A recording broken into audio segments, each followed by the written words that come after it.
My tips for Throw Throw Burrito, the dexterity game, is first, you want to be comfortable because it's all about speed, right? So get in a comfortable position, make sure you're ready to grab those cards and sip them away. But while you're grabbing those cards, don't forget about getting the sets of the point cards because those can add up over time. I know a lot of people, they focus on just getting the cards that trigger the burrito fights, but I've seen many, many games won by just people getting the animal cards and then just getting slow points through that.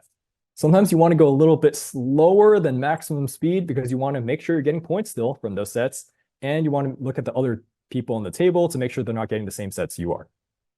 In terms of the actual dexterity burrito fighting, so you always want to be conscious who's sitting to the left and right of you, just in case those people yell burrito brawl and you have to fight right away.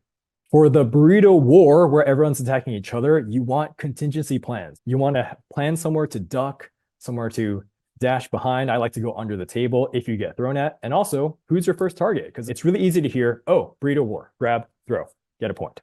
As for the burrito duel, this one's a little bit more tricky to give explicit advice on. It's really a lot of hand-eye coordination.